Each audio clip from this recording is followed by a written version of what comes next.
It is an honor for me to be able to be part of the faculty of GIBS and be able to share some thoughts around what we do as leaders.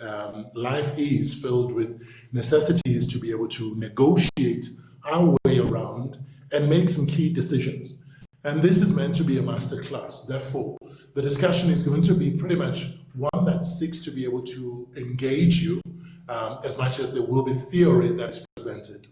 You will have come to appreciate by now that in the 21st century, and particularly this year, it has become all the more necessary to be people who can negotiate with our bankers, among others, but also to be able to negotiate with people that are around us, be they people who are involved in terms of property. We have purchased property that we are renting, or vehicles that we claim to own when in fact they're still reflecting on the balance sheets of the bank.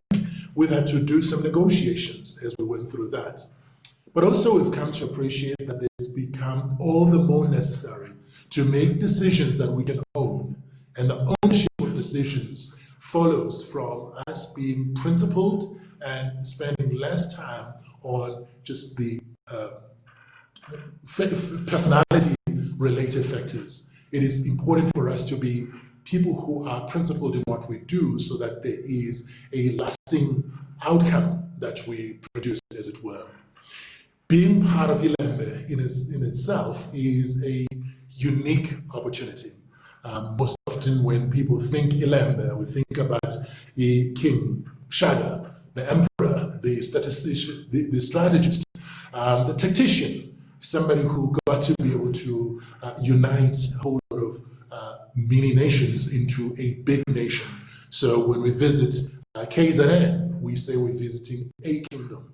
And much of that came through because of the decision making that was by Ilembe. And of course, key negotiations that he engaged in with the people around, so as to be able to ensure that there is cooperation and collaboration. And I want to emphasize the issue of cooperation and collaboration, because in any solution, if we are keen to be able to find lasting solutions, we will need to make sure that we look after the relationship, and that relationship becomes a thing that we nurture throughout. I want us to be able to look into this as a discussion that is really about leadership.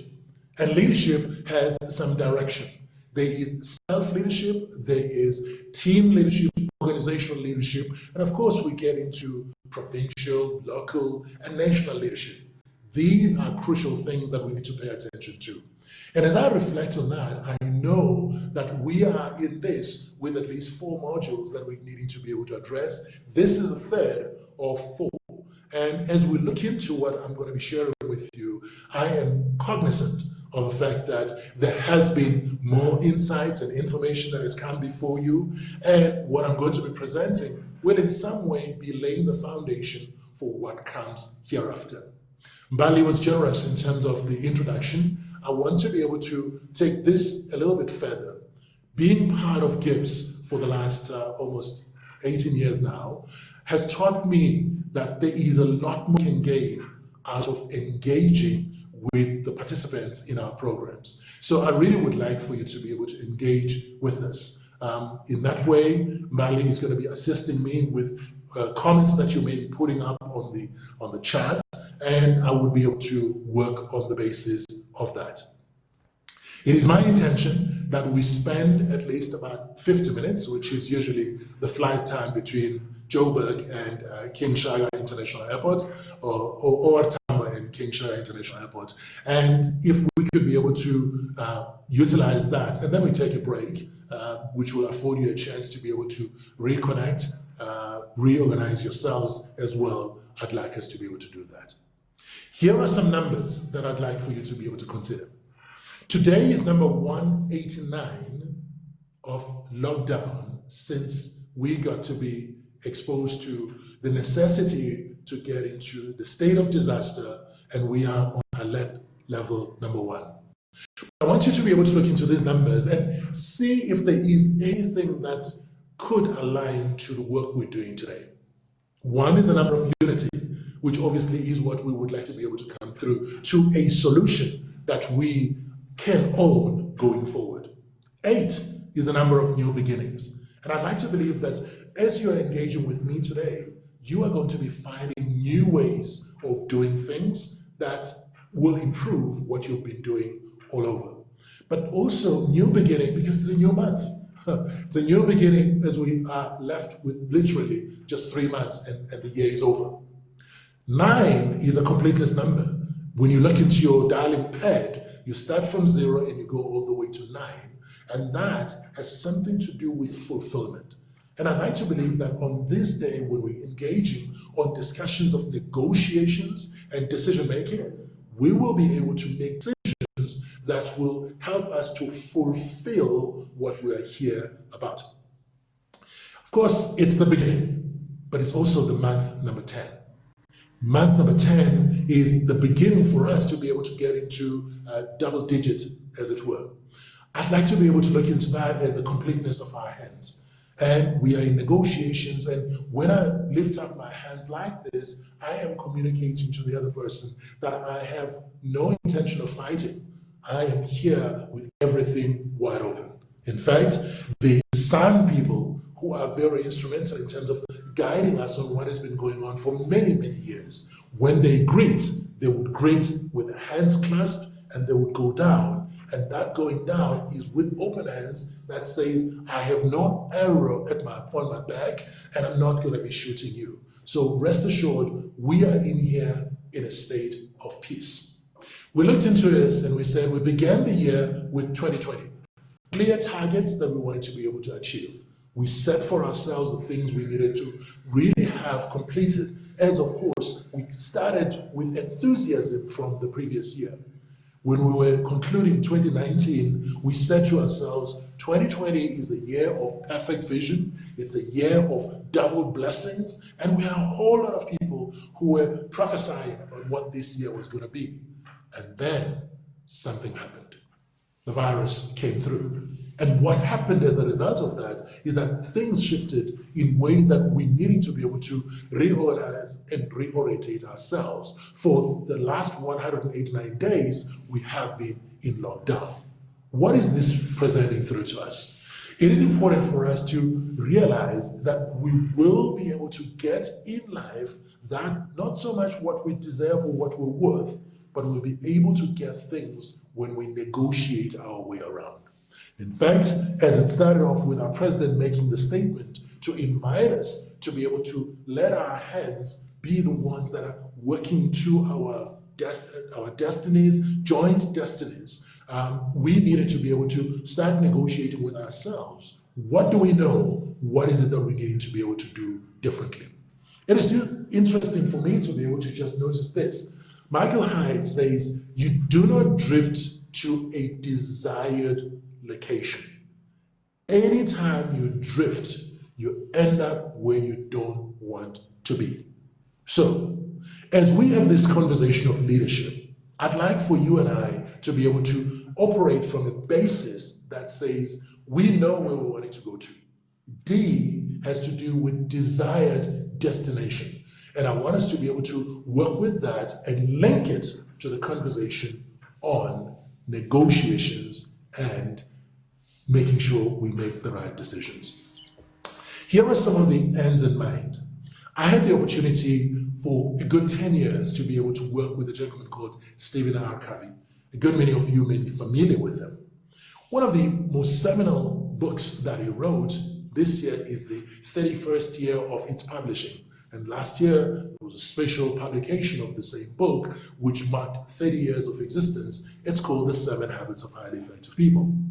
The second habit has this, that says, begin everything you have with the end in mind. So, even when we are engaging in negotiations, we need to ask ourselves, what's the end we have in mind?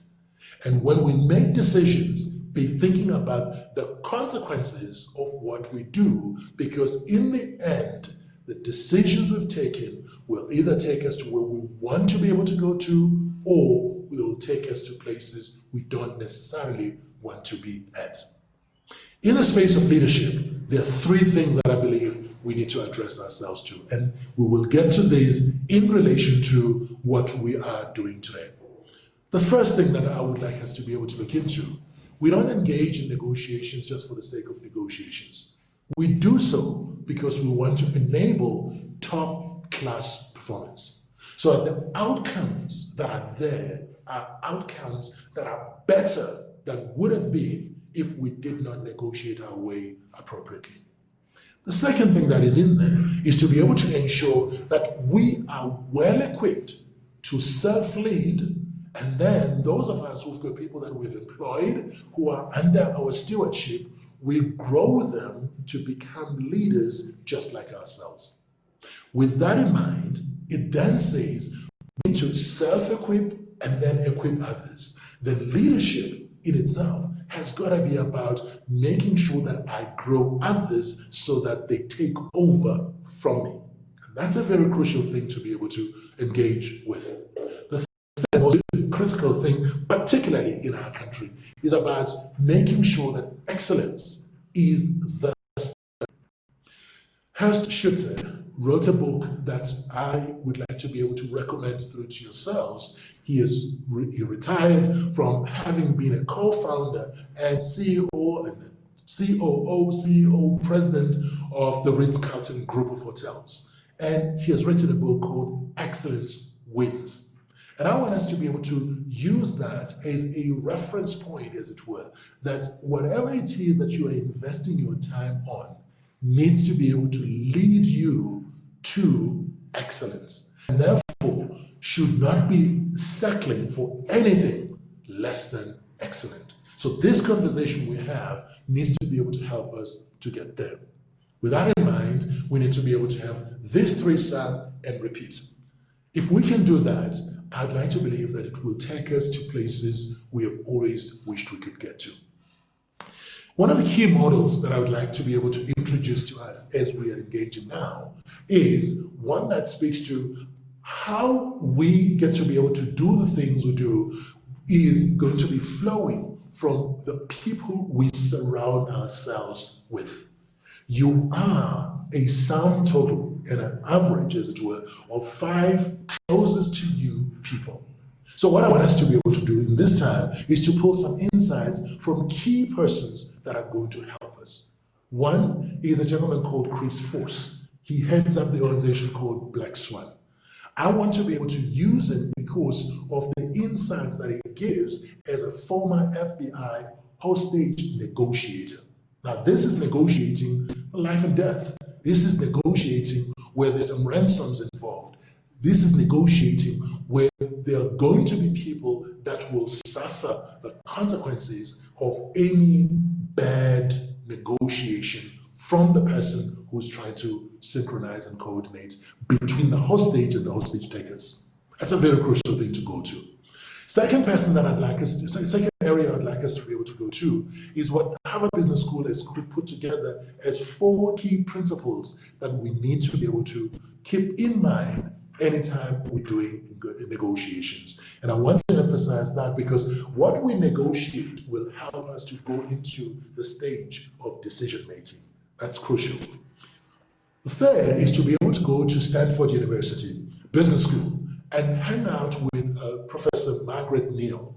And she is somebody who has written extensively on negotiations in particular, but has also demonstrated how this could be done, particularly as a woman leader and as an academic who is also involved in business leadership. I thought it would be important to pull some insights from there. And then, of course, as I indicated, I've got a relationship with Stephen Covey, who passed away a few years ago. But this is something that I really want to be able to draw from. This is Stephen Covey's writings are going to be healthy for us for both the negotiations conversation as well as the decision-making conversation. And I want to emphasize that we are going to stay at a principle level and not so much at just pure activities, because activities come and change, and as they change, we need to be able to be sure that what we do adds value and is sustainable. So we are going to emphasize effectiveness. So, with you, how you see your world will determine what you do.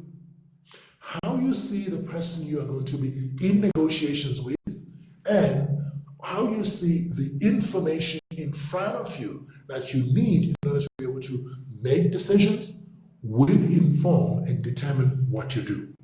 What you do will determine the results. And I know for a fact that none of you are involved in this program with the intention of just going through the motions. I would like to believe that you are in it because you appreciate that there is a lot more that can be achieved when we're working together. So let's put some insights from Her Royal Highness Princess Laurentine of the Netherlands. She says, in crisis, it is acceptable to have more questions than answers. In negotiations and decision making, it is important to be able to have more questions which are prying open what is in front of you to a point where eventually, when you're tabling it, you are coming up with better solutions than you had begun with the problem that you are trying to resolve. In a crisis, there is no room for not invented here. In a crisis, we should all be learners. For the last 6 months, we found ourselves needing to be able to learn to do things and do them differently. While everybody is beginning to talk about the next normal, I would prefer to be able to talk about the next abnormal, because things are going to be constantly shifting. Things are going to be changing in ways that require us to question where we started. So what is it that we need to be able to do? If excellence is the focus, let's be clear about what we're trying to achieve. If it is to be that we want long-lasting solutions, and that's what we're about, we will then need to be thinking long-term. If, on the other hand, we're looking for a short-term solution, we want a transaction to be concluded, we can do that. As we do the transactional kind of activity, what that will present through to us will be the necessity to be able to ensure that the other party that we're working with believes that we have actually thought about them as well as we formulated what we were presenting.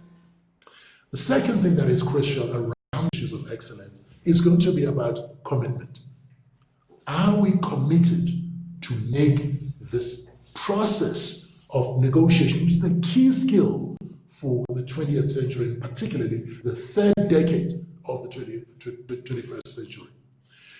Are we committed to getting to the solutions before we walk away? Here is something we can learn. The natives, who are referred to as the San people out in the Kalahari, have this process that says we've lived a life in which all of the things we do require us to be hunters and others are gatherers.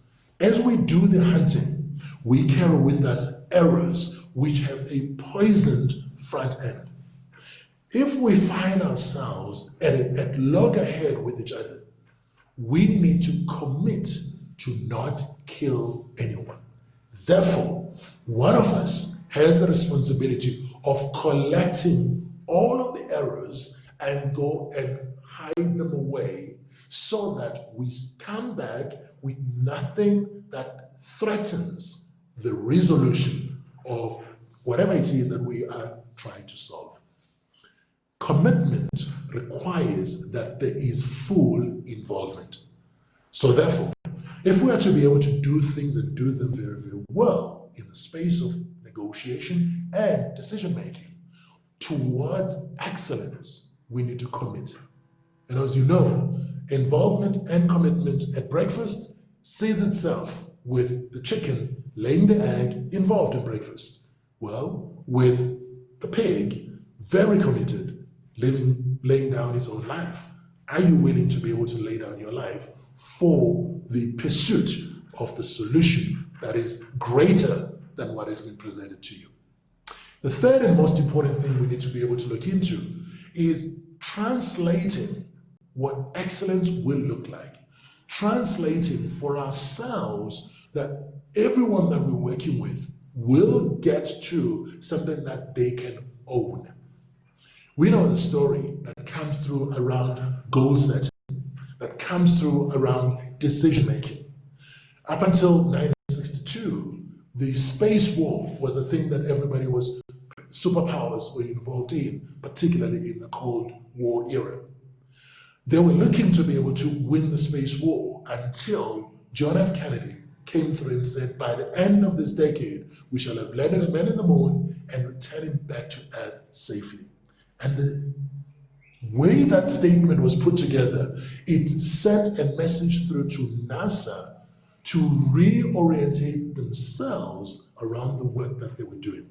But more importantly, to translate it such that everyone who's working within NASA knows what they each need to be doing. So, as I'm engaging with you in this space, discussing negotiations as it were, are you able to get to a point where you can translate for yourself what you observe in the facial expressions of the other party that you're engaging with?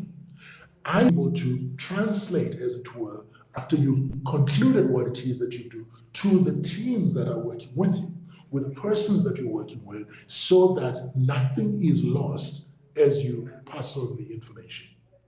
Translation is what made it possible for the legendary story that says the janitor at NASA was able to tell through to JFK 3 years later what it was that his job was in relation to the overall objective of landing a man in the moon and returning back to Earth safely. When you are able to have a janitor saying, my job is to be able to make sure that we land a man in the moon and return him back to Earth safely, and he then turns around and he says, the way I do that is by ensuring that I know everybody that I'm working with by name. I greet them by name. When they go away, I bid them farewell by name, which then means all the people that are here are people that deserve to be here. And that is something critical. Let's bring that into our conversation here. Are you able to get to a point where you translate excellence in all of the negotiations you do, in the decisions you make, with the consequences that follow? The fourth and critical thing for us to look into, I'm going to give you 7, is enablement. That goes back to the conversation earlier around equipping as a person. I'd like to look into the discussion we have on negotiations as being about enabling ourselves to arrive at solutions we can be proud of. What that then means is that we need to work towards synergistic outcomes. It means we need to be more collaborative than competitive. Well, competing. Competitive is acceptable, but competing, not quite. When we're looking for long-lasting outcomes, we need to be synergistic. What does synergy present through to us? 1 + 1 = 3 or more. That is what we're going to be working towards. What also becomes important in the space of negotiations and decision-making is taking accountability. Too often, we find people living in the middle of the negotiations discussion because someone said something that did not gel with them. We need to be able to be deliberate in ensuring that we are not those kinds of people, as it were. We need to be able to say, you can count on me to go all the way because I'm clear about what needs to be done. I'm committed to this. I've translated it into what I'm going to be doing for myself, and I am fully equipped to do the work that needs to be done. Number 7 says we need to do with consequences. So, beginning with the end in mind, we think about what are the consequences of the decisions we are taking. With that very clear, we then can take ourselves to a statement made 40 years ago by a gentleman called John C. Maxwell. Leadership is about influence. Negotiations have a lot to do with how we influence others. All that we do is going to be about how we influence. Of course, some of you are familiar with Dale Carnegie's statement, as it were, which was we need to win friends and influence people. What stands in the way, though, of effective influencing is this. What we're finding is that we're not performing at the level that we should be because the people we tend to engage with are people we have low trust towards. And they probably have got low trust towards us. If that is the case, we will find that everything we do will be a struggle. What do we need to do then? Is to be able to pay attention to the fact that purpose and vision needs to be clear. Too often, we don't go as far as we could because we do not have a shared vision or purpose. What we do needs to be aligned to purpose. Anything that is done departing from purpose has the potential of abuse, as it were. We don't want that to be our story. In a space of low trust, what we also find is that it becomes very difficult to progress because the systems we've put in place do not talk to each other. And therefore, we rely on bureaucracy. We rely on someone else checking the other and checking the other and checking the other. And as you would know, in our country, we've just suffered 2 quarters of negative growth. Last quarter having had a negative growth of more than 50%. Part of it having to do with red tape instead of red carpet. So there is a need for us to be able to look into how we can move away from too much reliance on bureaucracy and getting to align our systems. So what am I presenting in here? For excellent negotiation outcomes, we need to align our thoughts with our hearts and align that with what we do with our hands, and our hands being wide open. If that is the case, we are going to also find that we can utilize the talent we have around us and the potential that is in there to the best outcomes we could look for. Here is a solution, therefore. It is for us to be able to inspire trust on the people we're negotiating with. It is to be able to take away the defenses. When people are dealing with people that are highly defensive, it has a way of interfering with the conversation itself. Trust is the key variable, and it's the hidden variable between what we're seeking and the outcomes that we can eventually come up with. As we do this, I'm going to ask you that you look into the whole process of negotiation with clarity of purpose. What do I want to achieve at the end of this? Because when I'm clear about what I want to achieve, it is going to be a lot easier to invite others who are going to help me towards the fulfillment of the goal. If I don't have that, it becomes problematic. It also is going to be able to ensure that the system and the approaches that I use, be they structure or systems or processes, will be aligned towards the outcome I want to achieve. And indeed, what I want to do is to unleash the best talent in me and the other person that I'm engaging with. So, what is it that we get to be able to do? In the light of this, I'd like for you to be able to think about this. What can you as a person influence? At the core of everything we do is a space of things we can influence. Any negotiation conversation begins with me either believing that I can influence the process and the outcome, or I am stuck with the worries of the concerns that everything around me is decked up against the outcomes that I'm supposed to be able to produce. If that is the case, I have a problem. But if it is to be that I'm concentrating my attention on my circle of influence and the people around me that I can work with, I will be able to grow my circle of influence. So maybe you need to be able to yourself, what are some of the things that you've been wasting your energy on that you could let go of so as to be able to get better outcomes in your business, in your relationships, as it were? What are some of the things that you've been wasting your energy on? Then, having thought about that, if you go to your circle of influence, you will be able to determine whether you're operating on the left-hand side with more of your influence, and as you do that, you shrink the circle of concern, or you're allowing the outside to press you down.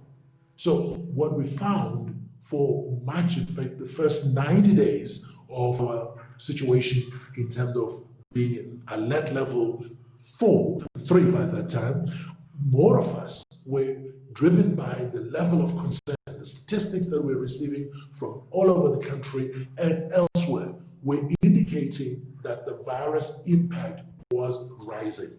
And therefore, our concentration looked around, do I have the right mask? And as I look into that, I need to be able to say, am I putting the right mask? And is it layered in the way that it's supposed to be? And of course, you found that there were people who themselves began to doubt their capabilities. And as a result of that, families suffered, as it were. We don't want that to be our story. So let me ask you, in your own environment, what could be some of the things you can do within your circle of influence that would address things that bring the chill to you or bring the thrill to you? You may want to be able to take a few minutes just to capture that for yourself. Think about it.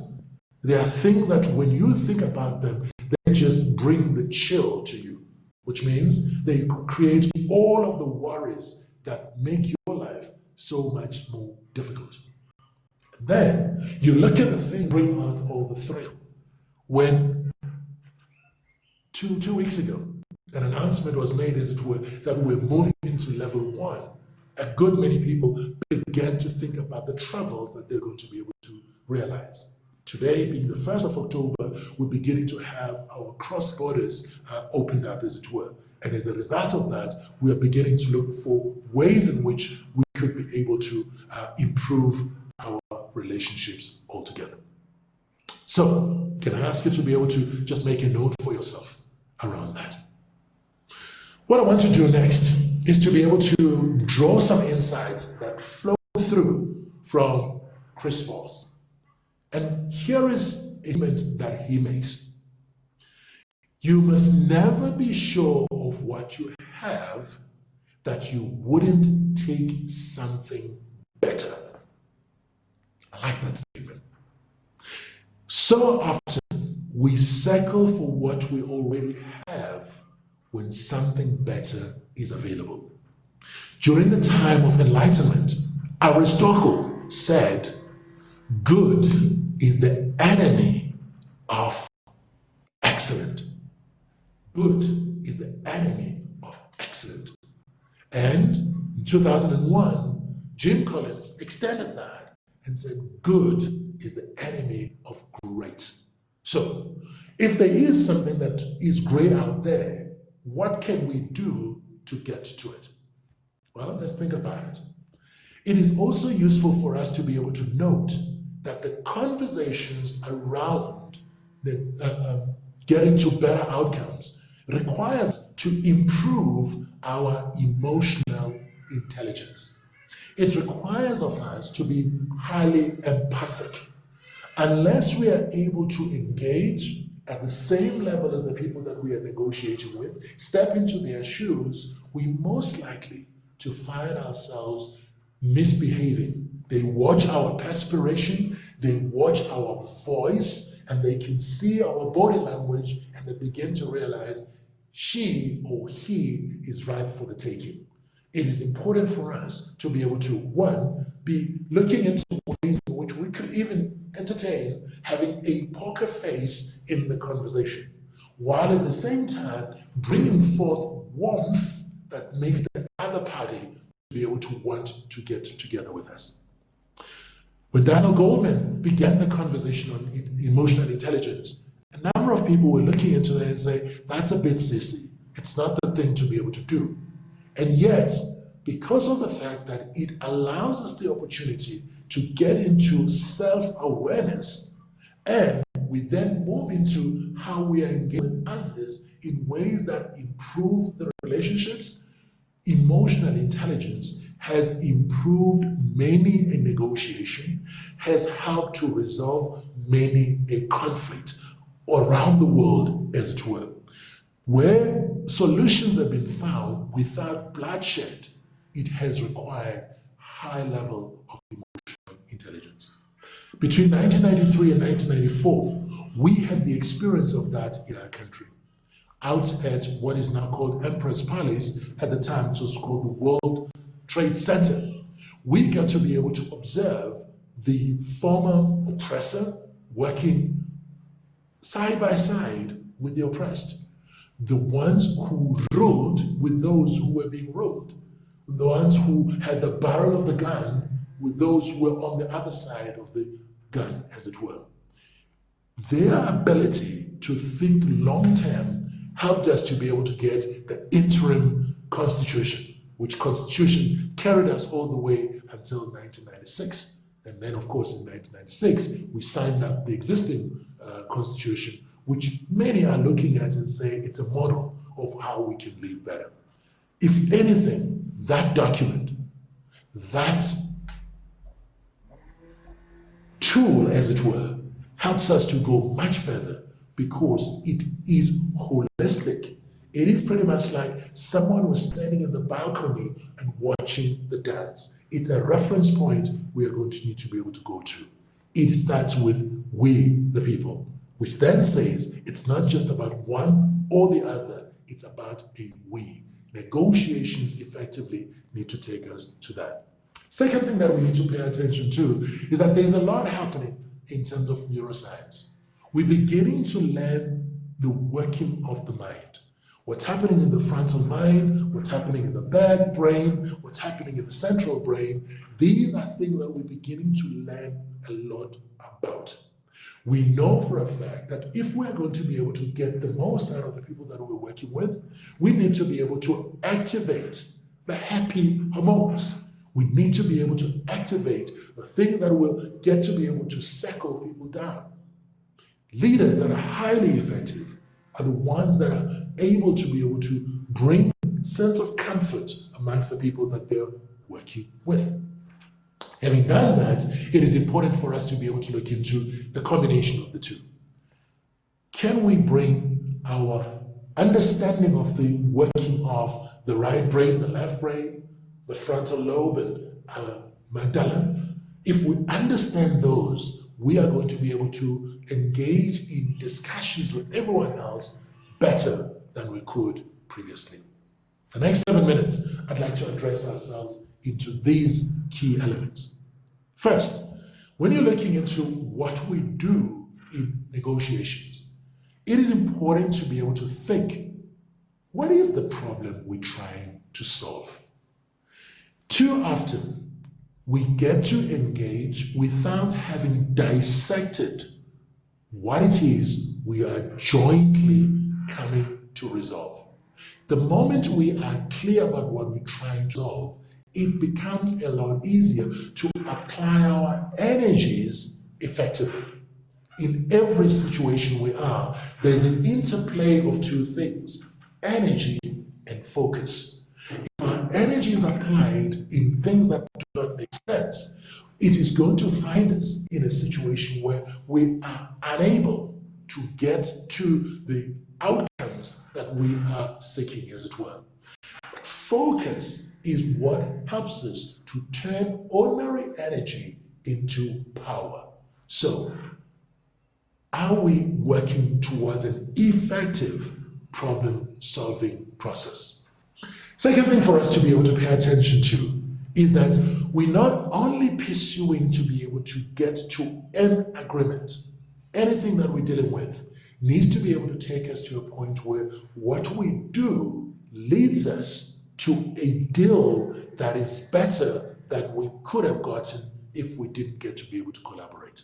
Now, here's the thing about deal. It begins with an ideal. If we do not have an ideal outcome and we've not crystallized for ourselves what the ideal is going to be, we are going to settle for the base. Therefore, let's be thinking about, and let's truly be idealistic. Because when we are idealistic, we are able to be able to shoot and aim higher and work towards that which we're working for. So let's ask ourselves about three things. What are the alternatives that are available to us? Weigh up the alternatives. If we stay the way we are, will it help us to go into the future? If we shift to the future, where is it going to be leading us to?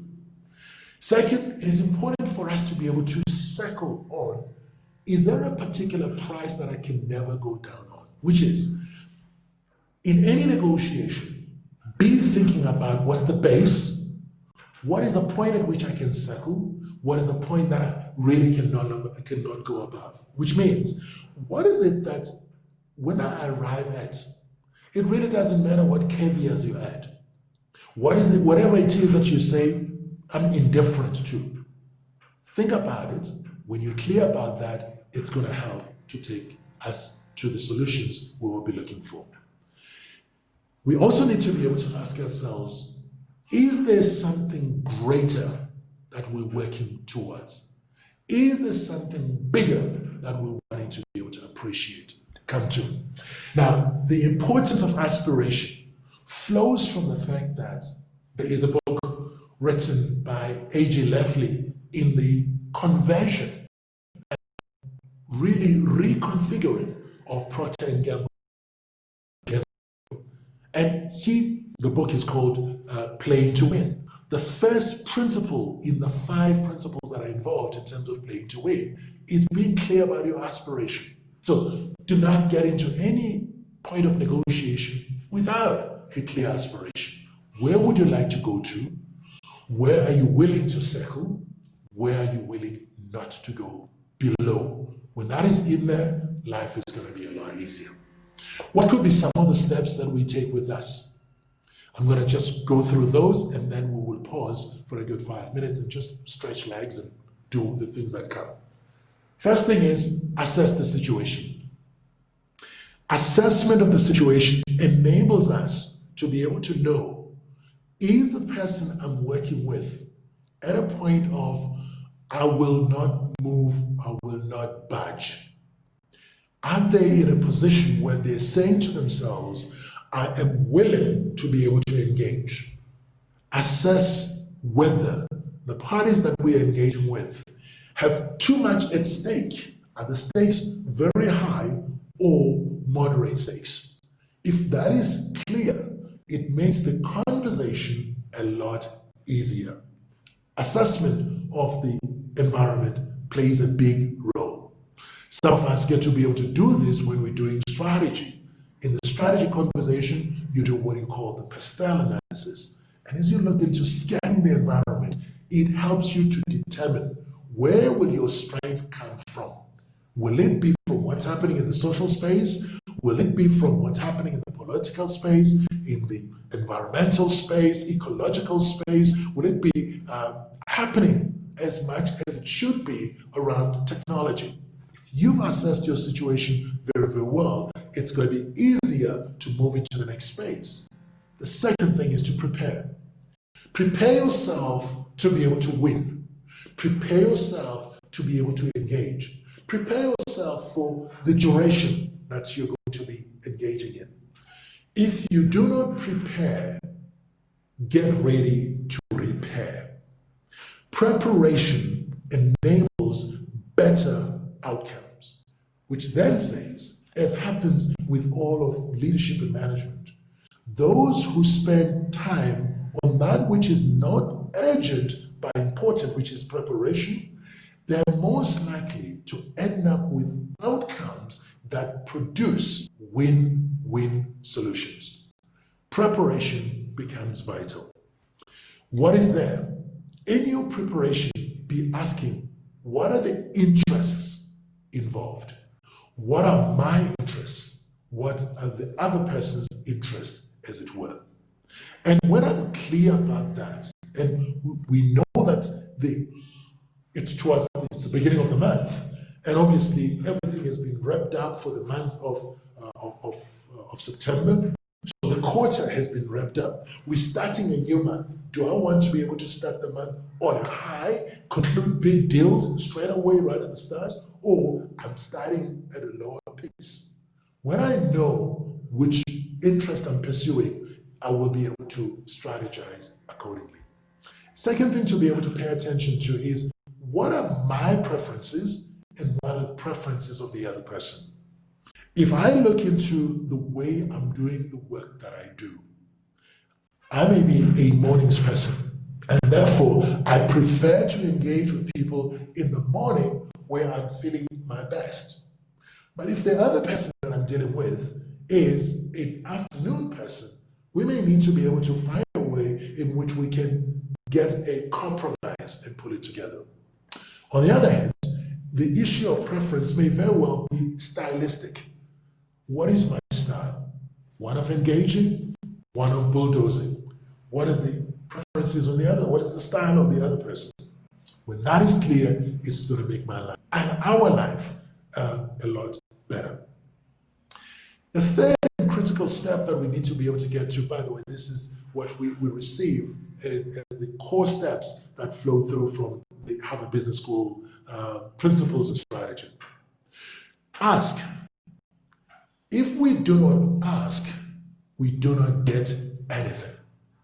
Chris Voss utilized this concept extensively in doing hostage negotiations, asking a hostage taker around what it is that they're really looking for. What is it that would get them to be at ease, as it were? When there is a sense of we are engaging, I'm not just coming in with fait accompli and things that have been sorted out, I get to be able to pull the other person to work alongside me. So ask. And finally, look into how you can package together all the things that can be addressed. So instead of coming with one answer, one magic answer, look into a package. This actually gets to be even more interesting when you engage with people who know that there are many things that are at stake, going back to the interests, and they know that there are some things that they can give and it will not hurt them too much, and there's that when they have taken, they would want to be able to hold on to. When you've got a package of solutions, you do not find yourself hurt when just one piece is being challenged or questioned, as it were. So, 4 simple steps, and I'm going to share a little bit more when we return. First, assess the environment. Before you start any negotiation, even if you're negotiating for a property, what's happening in the world around? Is it a buyer's market? Is it a seller's market? Assess that. Assess the other person who is involved in this. Are they desperate for a sale, or are they willing to be able to take this as long as possible? Because if they are willing to take it as long as possible, it means you should prepare yourself for a long process of negotiation.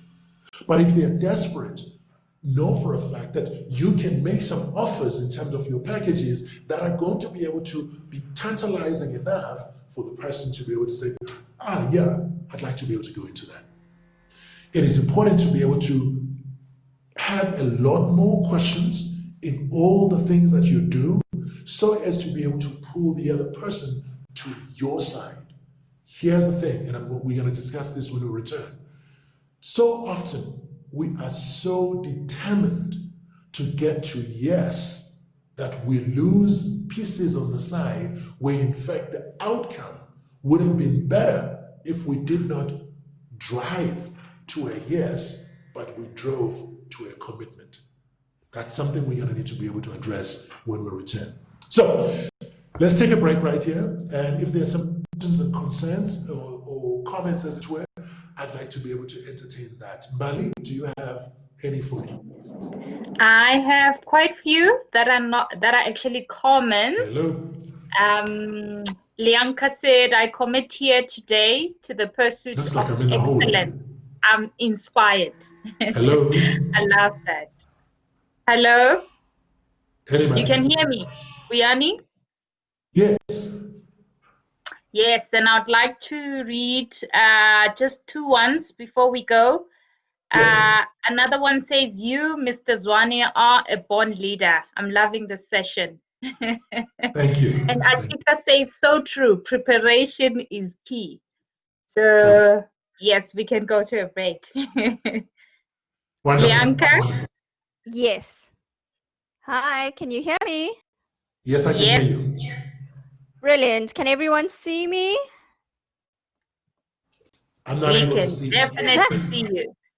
Okay, so Mr. Zwane spoke about being a warrior and getting those endorphins, those happy hormones flowing. So let's do that.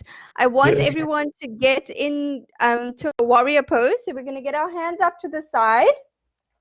And we're simply just going to squeeze our shoulder blades together. So hands up to the side, down and squeeze, right?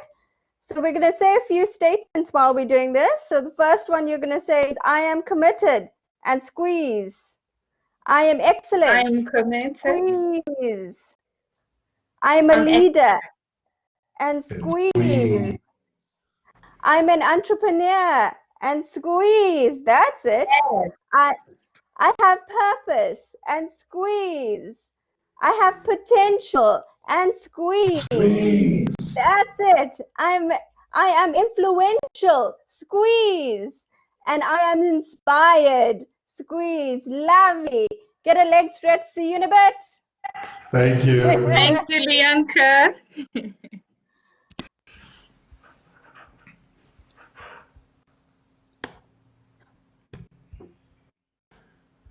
Bali, you will guide me there. Yes. So you will guide me because I'm not able to see the much of what's happening on the screen. Yeah? Oh, okay. I see. It's multiple screens for now. Yeah. So no problem. Okay, I'll stretch my legs too and come back. No problem. 1 minute. Yeah. Thank you. We would restart at, I see Gobus is asking what time are we coming back? 5 past, Buyani? Yeah. Yes. Yes. Is 5 past okay? Or Yes. should we push it to 10 past? Actually 10 past will be fine. Yeah. Let's make it to 10 past. Yeah. That's fine. 10 past it is. 10 past, everyone. We're coming back. Thank you. Sure.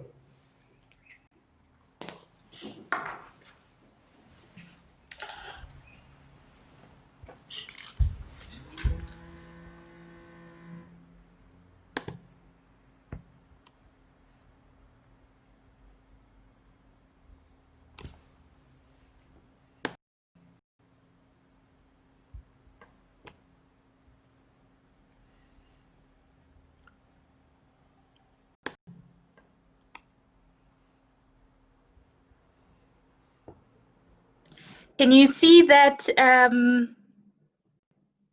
Oh, the screen is out. No problem, Buyani. You can stretch. I wanted to show you the comments. It's good. Bye. Okay. Thank you. Sure.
Welcome back. Wiani, I had muted you. Thank you. You did. I noticed. That's okay. And I can show my face. Yes. Okay, great stuff.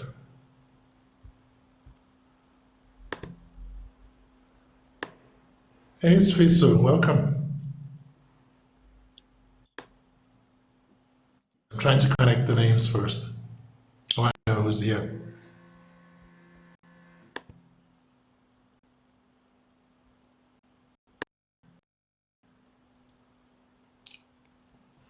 It's good to see we're all here. Yes. Wonderful, wonderful. Okay, let's get rolling. So, any of you willing to be able to just interact back with us and just share what you were thinking through in terms of these steps during the break? Anybody? Go ahead and shoot, because I cannot see the hands. I would let you know if there's any hand. I don't see any yet. Must have Amanda? been sizing. Amanda, shoot. Morning, guys. Thanks so much. Thought it was a really interesting session and very, very key to what we've been going through for the last, I can't remember exactly how many days, sorry. Yeah, I think we've probably all been in situations with landlords, suppliers, staff in the last few months where we've had to sit down and assess situations and really negotiate. So I think it was really key in, first of all, sort of ticking boxes that we're doing things in the right way and also looking at how we can do things better in the future. So thanks very much. It was really, really a really great session, very informative. Thank you. Thank you. Anyone else? I'll just have another and then we move.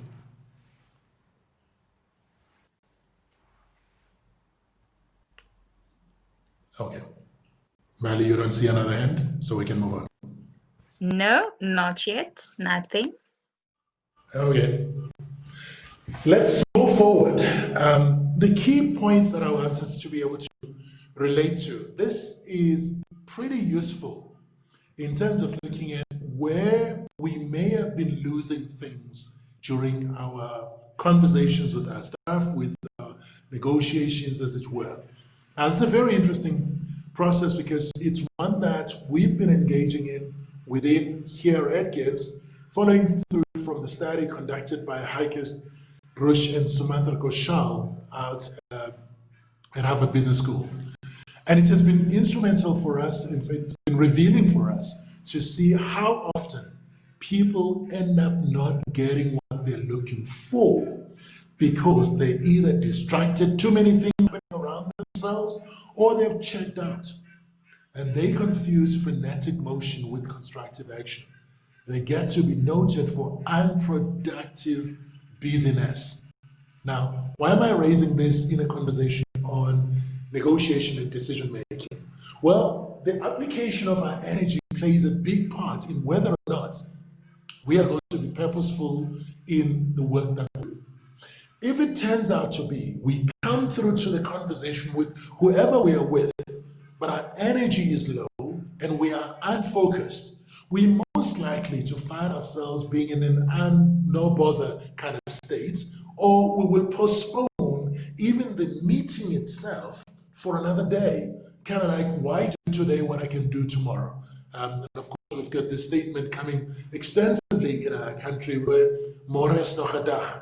And I see this in the municipality areas in particular, where things get to be postponed until there is a demonstration from the community around service non-delivery. Of course, we state this thing in ways that aren't quite correct. We call it service delivery protests. They're actually service non-delivery protests. And it is important for us to look into how we can shift from that. The other thing that we tend to be able to find in many places is that we've got a whole lot of people who are highly energized, but they're unfocused. So they're coming in through to a negotiation session, with lots of energy, but they've not prioritized what it is that needs to be done. So back into assess and prepare. The assessment of the environment, the preparation for this has not been done because we are everywhere. We find ourselves running out of, in fact, burning out because of our busyness, as it were. On the other hand, we could find ourselves in a space where we are highly focused on executing, but we bring no energy to it. In that way, anybody who's observing our body language will be able to tell this person is going through a transaction with me. They're not really wanting to build a relationship with me. And if it is that becomes the situation, we will find that we have a temporary solution, not a long-term solution. So if we're seeking to be able to end up with better outcomes, it becomes important that we bring our energy to what is at play, but also our focus. We're concentrating our time around that. We had this experience in our country after there was an impasse at the World Trade Center after the AWB had stormed in and really kind of challenged everything that was going on, and Eugene Terblanche was still alive at that time. It required, as it were, the chief negotiators from the primary parties to be able to go away, and then after they've had a time of just pausing, come back with renewed energy and focus on, here is what they focused on: long-term outcomes. When next generations read what we've put together, they should be able to thank us for having had foresight and not curse us for having been so short-sighted that we got something that brings a winner takes all but does not sustain the livelihoods of all the people in the country. So high energy and high focus takes us to a point of being purposeful. Now, what am I raising in here? We don't engage in any discussion if purpose is not clear. So we are going to emphasize this over and over and over. Why am I doing what I'm doing? Simon Sinek has written a book that a good many of you obviously have by now been able to meet up with. It says, start with why. When you start with why, you then are purpose-driven. And again, when you begin with the end in mind, you are purpose-driven. And when that is in place, it makes your life a whole lot easier. What we discovered, and I conducted a study doing my MBA here at GIBS, and we discovered that 3 out of 10 people always procrastinate. They postpone things, as it were. And I'm hoping that it's none of you as you are in this call today. When you've got 3 out of 10 people in an environment that require constant reminders, we might find ourselves having to renegotiate what we had already concluded, because somehow it has gone cold and it has not yielded the outcomes we're looking for. 4 out of 10 people are distracted, busy, being busy. Now, when you see that, there's a potential of so much more when you've got people that say, I got it all today, but tell me what to do. If there is a clear discussion around how we can steer the highly energized person towards outcomes that are better, we are going to be able to go further, which is why in 1995, South Africa opted for the government of national unity. Now that was requiring opposing parties to be collaborative in making an outcome that would be of benefit for it. So for a moment, we had guns quietened for that period. We had everybody looking for ways of being able to carve out what a better country would look like. Now, if you look into this, it says you've got about 70% of the people with all levels of energy, but with very low focus. Many organizations have put people that they are paying salaries, but none of them are earning the salary. It's important to be able to look into that. It's crucial in terms of what we negotiate for, because as I said at the beginning, we don't get what we deserve, but what we negotiate. We don't get what we are worth, but what we negotiate.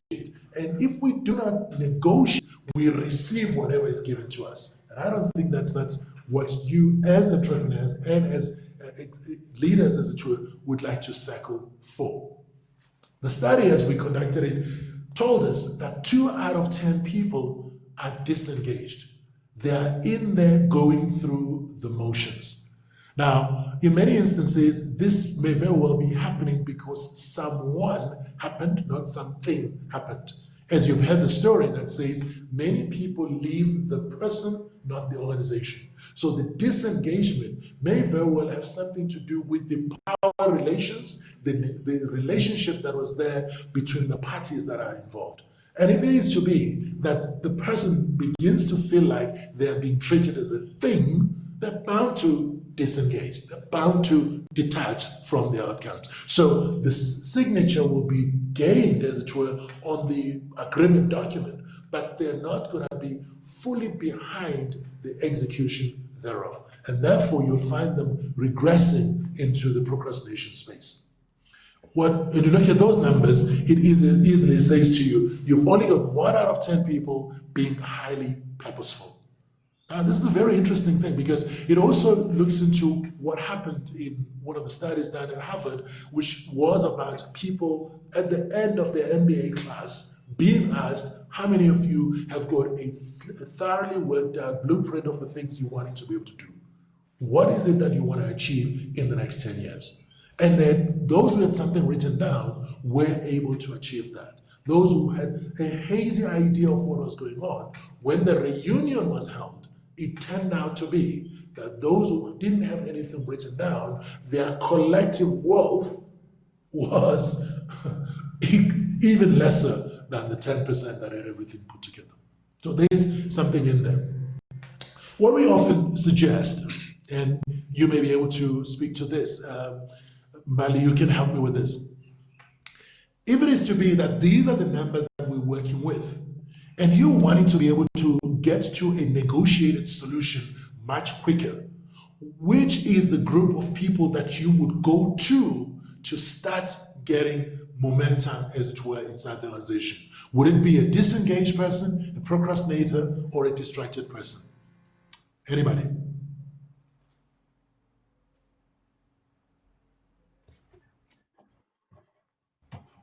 And silence happens. I'm waiting. Come on, somebody on the chat box or raise your hand.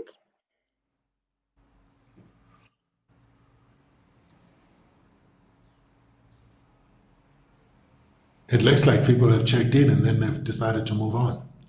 I don't think so. I can vouch for them. I don't think so. Maybe if you can repeat the question again. The point is, Zwane. we're looking for the critical mass. We've got, you are already purposeful, and you want to be able to get the most out of the interaction with the other parties. And it turns out to be that within your own team, you got people that are disengaged, procrastinating, or distracted. To be able to get a critical mass and get things going so that you have solutions that are sustainable, which group, which of the 3 categories would you start with? Lisa, shoot. Hi, sorry, I was Then? having to find my chat button and I was frantically trying to add in. I would definitely go for the distracted because at least they've got the energy to commit. They just need to be focused towards a purpose. You are so right there. You've got people And I that have other answers as well, Vuyani. Okay, go ahead. I have more and more answers coming in on the chat box. Should I read them? Read So I have distracted, and I have more distracted. And Ashika says, Sebuyani, I know that first slide very well. He is my handsome husband, distracted. Thank Nice. you. So kind. Thank you. Okay, so let's look into this, and then we take ourselves to which becomes the next group. We've got the distracted. Who comes next? Or disengaged, procrastinator. Venusha says procrastinator. Next one. Anybody else? Of course. Disengaged. How many are talking disengaged on the screen? I have 3 disengaged and I have procrastinator. And I have procrastinator again, Hilda. I have disengaged, Musa. That's 4. Good. Let's stay with that. Essentially, what you're looking for is the people who are disengaged. Why is this important? Because at some point, they already know what needs to be done. They need to be, take the word, motivated, get motivated to go forward. Motive takes to action.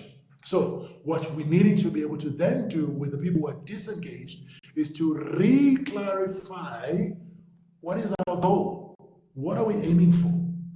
Because it is here that, by the way, you can actually utilize this in the space of your staff management, talent management, succession planning. Some of the people who could very well be utilized extensively with their experience inside the organization have checked out and they've checked out because they see themselves with no future. Whereas if they get to be invited back, say, just take us through. You went through activities out during the 1970s and you won. How did you do that? During the 1980s, you won. How did you do that? And I mean, if anybody's been around in 1995, we won the World Cup. How did you do that? When you draw from those experiences, you actually reawaken a candle, or sorry, a flame that may have been flickering into a fully blown, illuminating light, as it were. So now when you do the disengaged, following the distracted, you've got 70% of your crew being purposeful. What follows after that, and I'm going to move because my time is limited, is you bring the procrastinators into the story by the focus you've given to the distracted and the disengaged. Because the procrastinators are really sitting in the space of, well, fear of missing out. They slow down. But if they can see that being purposeful yield results, they will do things differently. So let's take ourselves into our point of negotiations. In the marketplace, we get to be told that it is now a buyer's market. And somebody has been sitting in a party and thinking about when they're going to be able to sell. Should I sell now? Should I sell next? And they've done all the assessments, as it were.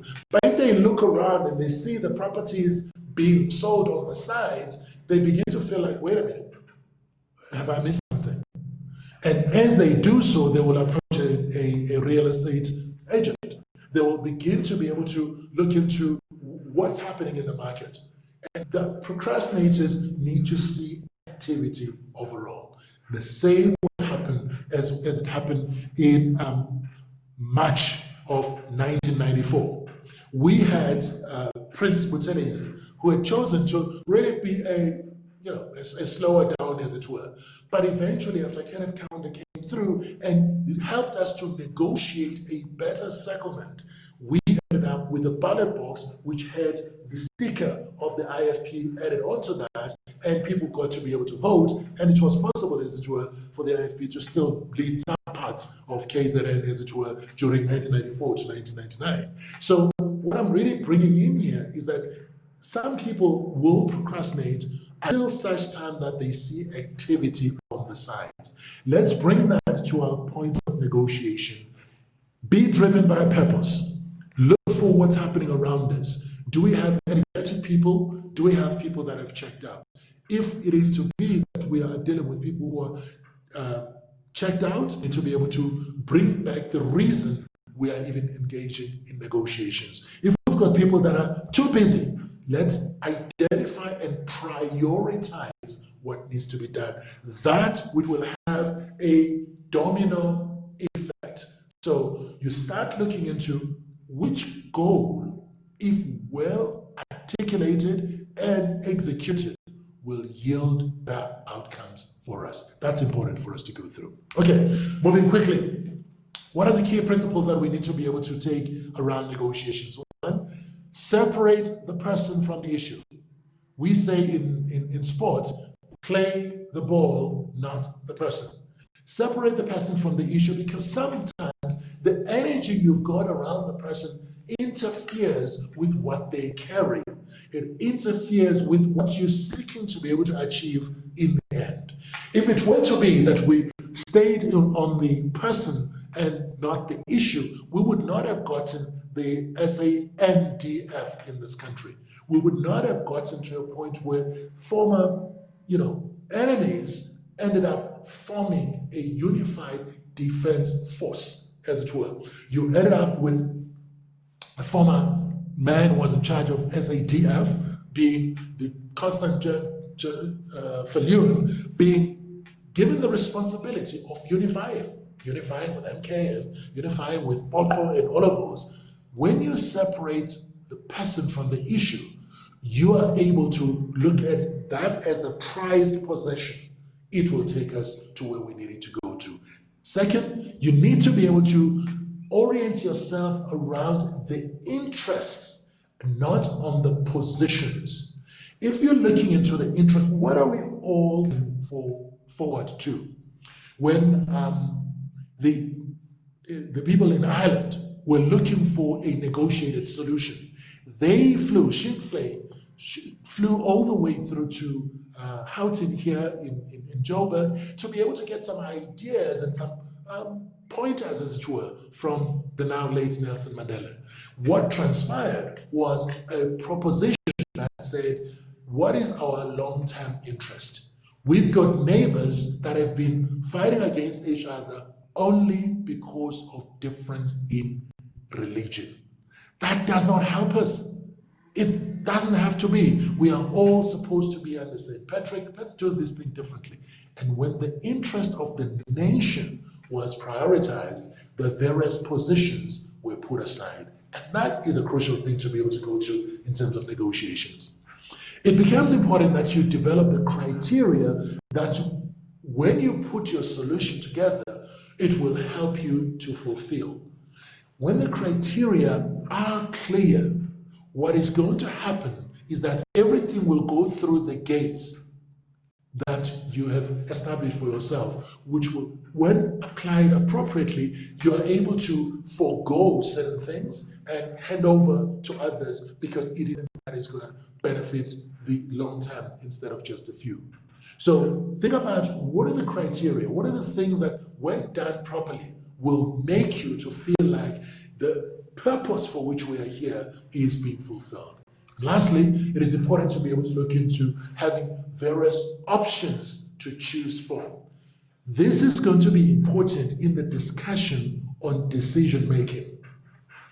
We've got Chantal Ilbury working together with Clem Santa way back in 2001, right at the same time when Good to Great was published. They came with the Mind of the Fox, and they were beginning to have a conversation that says, unless you've got a whole variety of options, decision making is very difficult. So the same needs to be able to come through here. We need to be able to negotiate with a whole array of options available to us, and then we weigh them up.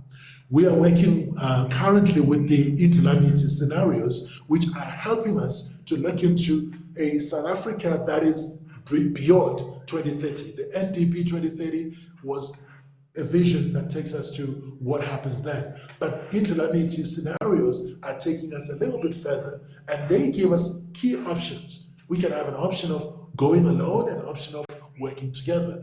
When we look into the benefits of working together, we will choose collaboration and cooperation versus competition. That, to me, is extremely vital for us to be able to spend time on. What are some of the practices that you can engage with when you are in negotiations? Bear in mind that, sorry, I think I've shifted things out here. Bear in mind that unless you are clear as to what it is you want to be able to achieve, you are going to find yourself having somebody runs around you, and you don't want that to be your case. So think about what is it that you're expecting to be able to get from the conversation at play. If it is to be that you have not applied your mind as to why are we engaging in the first place? Why are we engaging in this? Is it long term? Is it short term? Why so and so is part of this? Second, ask yourself, who should be participating in this discussion altogether? The discussion in that manner helps helps us to be able to determine if we've got good cop, bad cop in the negotiations, or whether we've got everybody going with us, or some are going to be able to be used at the beginning and then in the middle and then towards the end. How are we going to go about this process? And of course, that is, for whom are we negotiating? Are we negotiating for ourselves as individuals? Or are we negotiating for an organization? By the way, one of the things that we've come to appreciate is that when you are negotiating on behalf of others, the defenses get lower. So the other person that you're engaging with begins to be able to look into life slightly differently by virtue of the fact that it is going to be something that is going to benefit not you who is negotiating, but someone else. Margaret Neal has a conversation around this and says, particularly women negotiators get to be able to win more than men do, because men are driven by ego, and women get to be able to look into things holistically. And by the way, that's what we're needing more of in the boardrooms. Holistic perspectives are the things that we need to be able to look into. So, are we doing this thing for ourselves, or are we doing it for someone else? If we're doing it for ourselves, we need to be thinking about the options that make the other person to feel like they can continue to engage with us. The next question that we need to look into is, what will it cost us if we are going to carry on with this negotiation? What is the cost that you're willing to pay for engaging long-term, short-term? Because everything we do will have consequences. If it is to be that we're engaging for the short term and we're thinking that I can sign off on this thing, I don't have to worry too much, we will live with the consequences thereafter. Are we willing to go that route? Finally, it's important to be able to think about, wait, if you were to be able to go to a shop and they have your favorite outfit, but you don't really have the money, and it's not yet Black Friday, how could you be able to negotiate something that makes the boutique owner to actually want you to be able to wear the outfit, come back, and have a display, as it were? What could you do? Or another, look into, if you were to be negotiating and you have a simple assignment, you want to negotiate a salary increase. What do you use? What are the terms that you're going to be able to apply in that space? When you think about it and you are separating the issue from the person with whom you're negotiating, it is going to be easier to be able to get to the solution when you are unemotionally attached to the outcome. But you give the other person a sense of they too are going to win. Fast moving. Here are some of the things to be able to think about in terms of strategies. Many of our negotiations have been gained or have learned some things from what we do in sports. In sports, there is a winner and a loser. So we've got to get into negotiations with the winner takes all. Win, lose. The other is to be able to say, for the sake of peace, I will forego this, let the other person win. But the truth is, inside, you're still boiling. You're not a happy camper, as it were. You may also have a scenario where you've got somebody who adopts the strategy of, I win, I don't care who else is involved. It's not a case of there is a second winner, it's a minority winner. No, as long as I win, that's all that goes. You can adopt that as a strategy. In fact, many people have adopted that kind of strategy, but it is a short-term one. There are people also, on the other hand, who go into a lose-lose space. This is what happened when we were doing Zupta Must Go. A lot of things were going on in Parliament, which really ended up with the decorum degenerating in there, and we lost interest and respect for the people that are involved in there. But what you also heard was, if I'm going down, I'm not going down alone. I want others to go down with me. So In that situation of lose-lose, obviously everybody else who is involved in the route, who are observing it, kind of look at it and say, you could have done better than that. Most people settle for compromise, which is 1 + 1 = 1.5. Compromise is give and take. Negotiations that end up with give and take are what we end up with many of the local and provincial government setups where we have settled for coalitions, as it were. Now, you could do the same thing in terms of business. In a business environment, you could have a proper merger or an acquisition, or you could have something in between that really becomes a story of equals working together, but knowing fully well that the titles are going to change, the responsibilities are going to change, but the compromise solution, which we had some time back with Daimler Chrysler, that was a compromise situation where the Mercedes people and the General Motors were working on this thing. Well, that compromise didn't last too long, but it was a compromise. It worked for some time. The place that you really wanted to be able to go to in terms of negotiations, and this is where Stephen Covey was very instrumental in helping us to think the future. It is win-win or no deal. Now, this calls for maturity. Most people argue that I'm wanting to be able to get to a win-win outcome, but they have not thought about what happens if the win is actually lower than that which we're looking for. To get to a win-win or no deal requires thinking that way. Second, it requires subordinating the desire to be heard and prioritizing hearing the other side. This is where emotional intelligence and empathy comes into play.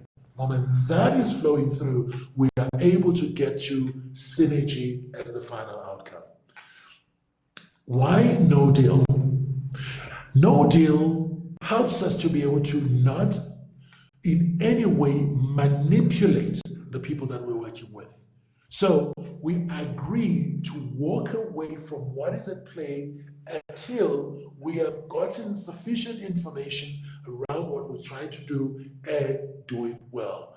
The Sun people, again, going back, they helped us to be able to give the coat of arms, EK, which is Diverse People Unite in South Africa. We've got that in our banknotes. One of the things that they do is if there is something contentious that requires attention, they agree to be able to walk away from the campfire place where they were at, go and gain new energy, new strength, and then come back. And then they've got what they pass on to each other, which is a talking stick. In that talking stick, the one person who's holding it is the one who is listened to. They've got to hold on to the stick until they've said what it is that needs to be said, and then pass on to the next. The next person rephrases what came through from the first one, and all the way until the full circle is completed. And then people get to be able to say, is this what we want? So, potentially, 6 strategies. A win-lose strategy is what is happening right now with the elections coming out in the United States.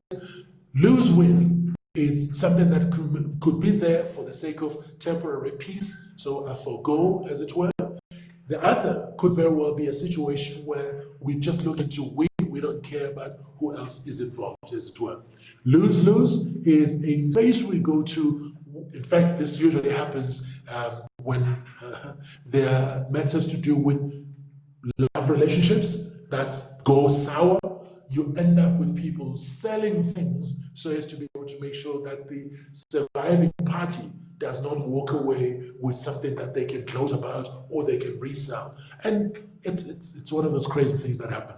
Compromise is 1 + 1 = 1.5. Win-win is 1 + 1 = 3 or more. And if not, let's have no deal whatsoever. What's required? Courage from the negotiator. Consideration of the other person. Why is this important? Because if we're not applying ourselves well, we will win the game, but we'll lose the person.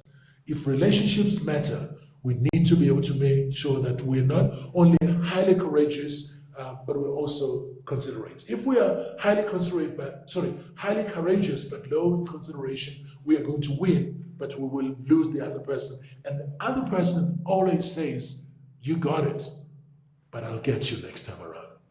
The next thing to look into is we could very well be all considerate and low on courage. And many of the people in our country, we have been socialized to not express our point of view. We have conversations on the corridors, the meeting after the meeting, which looks into, gosh, if I had said that, if I had said that, if I had said that, when in fact, we needed to be able to have the conversation right where we need to be. Now, I'm going to say something that may very well be a little bit controversial here. August is a month in which we're supposed to be celebrating women. And the last August that we've just had has had more messages that were coming through on gender-based violence. Why was that happening? There were some people who decided to be able to use that time to assert themselves. And then on the other hand, you have people who said, for the sake of our children, I'm going to be able to just zip up. But that zipping up ends up with outcomes where all parties lose. We need to be able to be deliberate about improving our own sense of courage and the time that we spend in listening to this so as to be able to get better outcomes. When we do that, we'll be able to have win-win. Negotiate with both of us winning instead of just one of us winning. What is required for us to do that? 3 things. A sense of personal integrity. If you're negotiating as a disintegrous person, the other person will be able to observe from your body language that you aren't really sincere. So integrity is important. Second, maturity. If you're mature, you will not worry about the fact that there are some wins that are being handed over to the other person. But if you are immature, you will be fighting over every little thing with a mindset that is scarcity. Shift that around. Third, you need to have a mutual benefit mindset, which comes from mutual respect. I respect you enough not to want to manipulate you, even though I know that there is a lot more room still available for us to negotiate. I can go back to the principals and they will give me a little bit more that I can offer. I need to, because I respect you, I will play my cards open with you. John Legend says that we play and we've got all our cards with hearts open.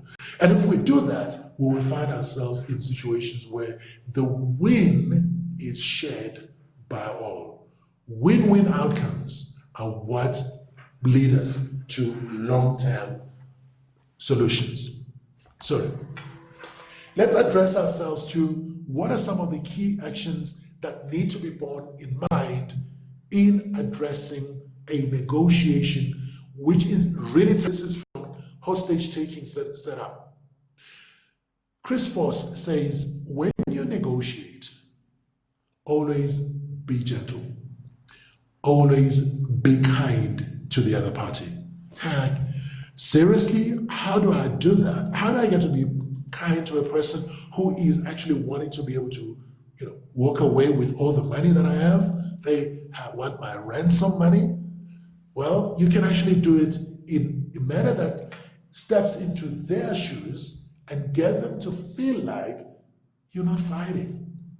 When you are coming across as not fighting, you allow the other person to get the illusion of being in control. Sometimes it is when you get people to speak as much as they want to speak that you actually take back the control of the conversation. Okay? You look into that and you say, how do you do that? Why should I do that? Well, many a time, people who are bullies tend to do things because there is something inside of them that is not circled well. You need to give them a feeling of, for once, I can be puffed up, I can be the strong one. Look into that. And then a useful tactic, and this is what Chris said, and I found it very useful. If we get to be able to receive a call from someone who is wanting us to be involved in business with them, we say to them, I know that you're busy with other things that mean more to you, but, and of course, you are not the one that would ordinarily be going through the kind of programs that we are doing. What if we're to be able to share this with you and bring you other positive insights around this whole program? Would you be interested in engaging further? Somehow, just by self-accusation and presenting yourself in a state that says, you are the one who knows better about me, it shifts the pendulum towards the person coming across and saying, no, you're not that bad. Yeah, well, but you're not that bad. What you're looking for is to get the people to be able to say, no, you actually are a good man. You're a good woman. You're a good person to be able to engage with. Therefore, can I allow you to be able to play your cards, share a little bit more, and as you do that, we are going to be able to take our discussion stronger and further.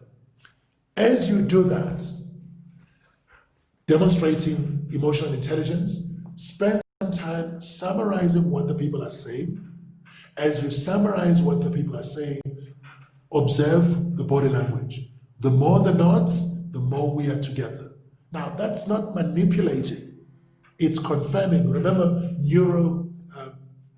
neuroscience is telling us the importance of looking into where the mind is at, how it's operating, bringing back that sense of happiness. If we are engaging with somebody that we are not at war with, our behavior is going to be one of constructiveness. And we want to maintain that, as it were. Okay, let's finish off with a discussion that says, if we reframe what is at play, we are going to find the person we are working with excited about the future.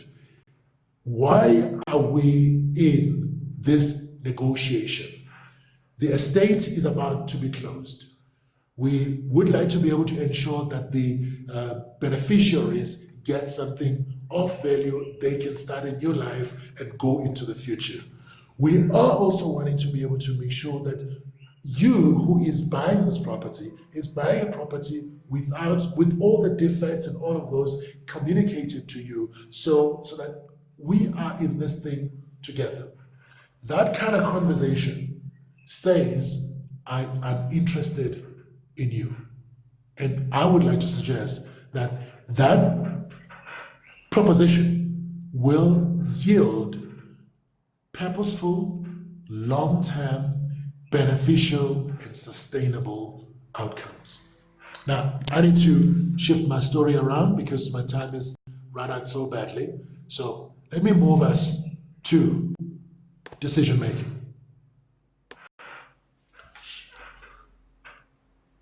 We've got about 35 minutes in that conversation. So let me shift into that. Are there any questions on what we've covered so far?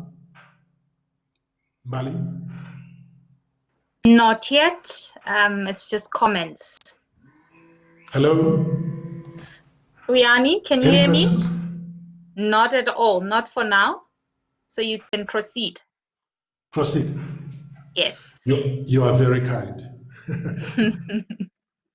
Okay, so let's deal with the decision making. Decision making, starting with why, the motivation for taking decisions has to be strong. The process we follow needs to help us to be able to get to sustainable outcomes. But when we are clear with the end in mind, the what we're working towards, it's going to make our life a lot easier, and we will deploy our energies where it matters most. Bill Hybels said leadership is about movement, and therefore decision-making is about making decisions that may very well be coming through from an environment where, using this cloud, there may be a lot of confusion. We may be challenged in terms of what we're trying to do. Therefore, we need to be able to decide, are we going to be able to embrace everything that is thrown at us as it is, or are we going to be able to look into the world with a laser-sharp approach? Usually, with so much social media and media platforms, we've got a lot of information, but not so much knowledge. Sometimes we've got knowledge, but we don't have that much in terms of wisdom. What is it that we are going to need to do to go into the future? Into the future will be a requirement for us to be truly deliberate around who we invite in the decision-making table. Let's ask ourselves, what is it that we're trying to achieve? Where are we going with this? Why should we be participating? When will we be happy that we've gotten what we're looking for? What is the deadline that we're working towards? How can we get the people to collaborate with us? And then delegate responsibilities to the people that are there. Around us, we need to just ask 4 questions. And I'm using this slide basically to be able to boil down decision making to 4 key questions. What are we trying to do? Are we going to be coming to decisions that are of strategic significance? Are we going to be tactical? Are we going to be operational? In the sporting world, particularly in team sports, a strategy is determined way before the game is started. Usually, you hear that offense is the best defense. So that becomes a tactic that gets applied. During the game, you get to be able to shift the players around. You want to be able to shift the players around so as to be able to make sure that the win you had set for yourself becomes realizable. You operationalize this by having the captain inside, talking through to the various players, indicating to them who should be doing what when. When that is done, it makes the play to flow, as it were. How do we do it? Through information that is provided to us, or we use gut feel. If we apply gut feel, we need to be able to make sure that we have considered other things that are there around us that experience has taught us as needing to be taken into account. If we don't do that, we're going to find ourselves a little bit in trouble. Who is involved? I mentioned this earlier on in terms of negotiations. If we are going to make the sole decision, because I'm the owner, I need to live with the consequences thereof. Otherwise, we could be finding, as happens particularly in politics, but also in the exco environment. In the exco, you say to yourself, I need to be able to have the input of as many people as possible so that there is ownership of the decision that is taken. Madiba used to be celebrated as a president in the sense that he actually got virtually all of his ministers to be able to come through to his presidential office, and he would listen to them. And they would tell their stories, as it were. And then he would get the next one coming in. They would tell their stories. And then he would piece the stories together into, this is what we as an organization, as a government need to be addressing, as it were. You would know this if you ever watched Invictus, how it was possible to be able to have a collective agree that we shall consider ourselves as proteas, and Madiba goes through having gathered information while he was in prison, the gut feel being about how we are going to be able to ensure the nation is united, goes through to the sports congress and says, guys, no. We need to be able to make sure that what we do will build those who have the resources into this game. So retain Springbok.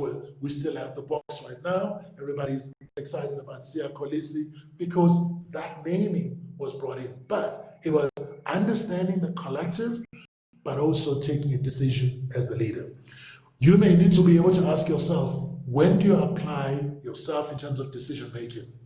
In the 7 habits of highly effective people, to be able to succeed in anything, be proactive, which means you set the tone. If you do not set the tone, others will set the tone for you. The second principle, have clarity of vision. Therefore, begin with the end in mind. And then the how comes into place first things first, which now says, am I making a decision with the long term in mind? Am I doing it with the short term in mind? Which then brings in the value of integrity.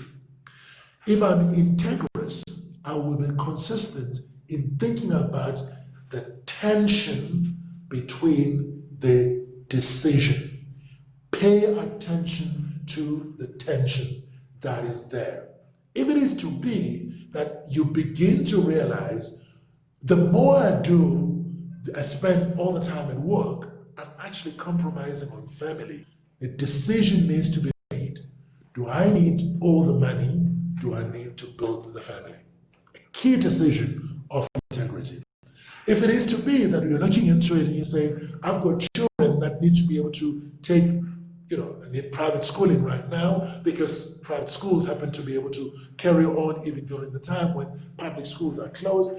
I need to be able to do that. Therefore, my decision, true to the family, true to the future, will be I will spend 18 hours a day working in order to be able to generate as much, accumulate as much resources as possible so as to be able to give the best. But if I own it, then it feels better. Overall, I have victory over myself. This fourth principle is one that says we want to be able to get things that are going to benefit everyone. When I do things on the basis of all others' benefits, I will need to listen. I will need to know, am I responding to the need or am I responding to the ego? Am I responding to what matters or am I responding to something on the side? It is important to be able to pay attention to what truly matters. The fifth principle is one of communication. Decisions are better made when we are in a dance. Somebody shares information, I accept it, work with it. This is what I hear you to be saying. When we get to a point where the hearing has translated into understanding, it is easier to make a longer term decision that is of benefit to everybody else, which is about synergy. We said negotiations are about collaboration. There is also decision making that needs to be made around whether we are doing it for the short term, we're doing it for the long term. When we're doing things for the long term, the benefit of the other is as good as the benefit of myself. Madiba could give away being a chief among the Tembus because he understood there was something bigger. He gave that away, and given conditional releases, as it were, he opted for something that was bigger for everybody. And then here's the statement that he makes. It is not the oppressed that are going to benefit from freedom. It is the oppressor who is going to benefit the most, because the less energy will be exerted in protecting the few privileges instead of the benefits that are there for everyone. Crucial for us to be able to look into that. I want to propose that you go through decision making with an A to G approach in your own organization. First, be clear about your aspirations. You do not decide unless your aspiration for success is clear. Second, check your beliefs. Many times we find that we don't go too far because our belief in ourselves is so small. When I belittle myself, I end up with lose-win outcomes. However, if I believe that I have what it takes to excel. Even when I have limited resources, I am able to achieve much more. If I believe that there is more available for all of us instead of just a little for me, that expands into abundance mentality. Somebody said many years ago during the times of enlightenment that the fault with humanity is not so much that we cannot meet our goals, but we believe in such small goals that we achieve them without stretching at all. If we believe there is more to be attained through collective action, we are going to be able to make choices that will connect us to others, convert what people are dealing with from adversarial relationships to engagements that are collaborative. And guess what? In the space of business, you want to be able to maximize cash.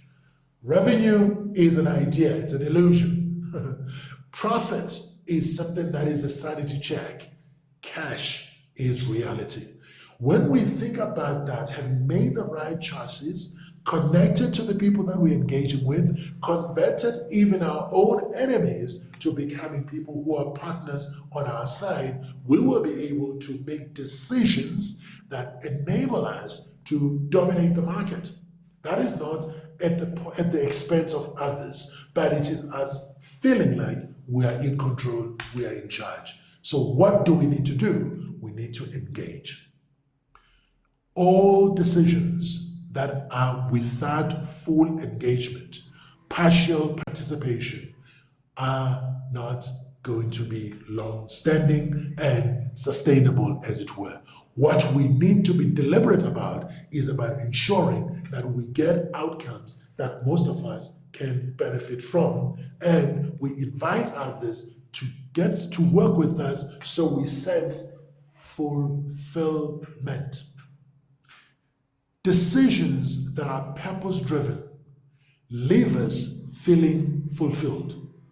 It is therefore necessary to be deliberate about who we invite into the game with us. It is important that those we invite are people we can walk with. You cannot go far on any journey when you are opposed with each other. In fact, if it is to be that we're walking side by side, shoulder to shoulder, we go much further. The walk takes us to where we need to be. It's a long walk to freedom. Let's make it work for us. Finally, it is important to be able to think beyond the good and aim for great. To get to great requires us to be able to seek out tools that we can use for decision making. We need to be able to model the things that are there for others to observe and repeat. Leaders spend their time on succession. The success of leadership is succession. Therefore, I need to be able to make a deliberate decision right from the beginning. And this is about decision making around your career, decision making about succession, decision making about the place you're going to stay in, decision making about whether you are going to stay working from home or you're going to go back into a factory environment. Those decisions need to be informed, as it were, with data that has been gathered, but you watch others that have already succeeded in the journey you're trying to get to. Role models are mentors. If you don't have one, I encourage you, look for a mentor straight away, because we don't have to be able to make all the mistakes ourselves. Let others who have already made the mistake share with us the steps they went through, and based on the steps that they've went through, if they are consistent with the price we're ready to pay, our decision making is going to be easier. But if it is not consistent with the price we're wanting to pay, we're going to make a different decision. Instead of staying confused, unsure and unclear, doubtful about the future, frustrated and uncertain, we need to be able to deliberately go into... Sorry, I want to shift from there, we need to deliberately go into this process. What are we in control of? What are we not in control of? What are we certain about? What are we not certain about? When we are certain but we don't have control, as has been happening around COVID-19, we need to understand the rules of the game. For me to be able to make an affordable decision around my negotiations with the bank, I need to know, has the state proclaimed, as it were, that the loans that are issued during this time, for this period of time, are going to be linked to relief for COVID, and therefore they will not attract the same prime plus interest, but there will be prime minus. If I understand that, the conversations are going to be a lot easier to, wait, I can use other people's money instead of using my own money, so I can borrow. Rules of the game clear. If I don't have control and I don't have certainty, I will need to be able to ask, what are some of the key uncertainties around life? There is, in the early stages of COVID-19, we found ourselves unsure as to whether it is 2 weeks or 3 weeks of quarantine that helps to contain the effects of the virus. And as soon as that information became a lot clearer, we got to be able to work with formulation of key scenarios. Okay, Dr. Zweli Mkhize begins to be able to share insights with us. If we are going to be able to have people concentrate in the townships and they are doing the things that they're doing without the covers, what we're going to end up with is the curve rising. On the other hand, if we get to be able to have more and more people using the mask and they're using them appropriately, washing hands as it were, we will be able to flatten the curve. But more importantly, if we make it a point that the things that are placing us more at risk are seen to, we are going to be able to have a better life into the future. Therefore, let's look at what it is that we can control. If we clear about the things that we can control, we've got better options for ourselves. With that, it becomes possible to make decisions. I hope that helps you with just that as a 2x2. Think about what you can control and what you cannot control. What you're certain about and what you're not certain about. With the VUCA story that everybody has been about over the last 13 years, everybody has been living with the issues of uncertainty and volatility, but we need to be able to get a handle on what works. What works? Here are some of the ways to look into. When we define the game with the clarity of the scope, players that are involved, rules of the game, key uncertainties, and scenarios in place, we are going to be able to make decisions easier by ensuring that we play the game to our strength and not to our weakness. We'll also make sure that the options we take can be maximized, and if we can maximize those, the decisions we take will lead us to a point where we've got, remember we began everything with a purpose. If the purpose is clear, we are going to be able to make the decisions that lead us towards that outcome. So what we've been doing in the world of business in particular has been to utilize scoreboarding. And scoreboarding has given us the opportunity to be able to look into what we do for customers. What do we do for customers in terms of new products? Here is the lesson. Pivot to the new. Maintain the core. The customers know us for something. Make a decision to hold on to that or move to the new. If you move to the new, take some time to be able to learn. Learn everything about the market. Learn everything about manufacturing. Learn as much as you can about human behavior. When you do that, your sales are going to rise up. Second thing you may want to be able to look into is what's happening inside the organization. What we found with Shimalomo coming out here at Vets University was the necessity to start producing new things altogether. The shields that were brought in. Those shields were brought in because they were there to be able to help protect people from transmission. Internal to the organization, change the way we manufacture things.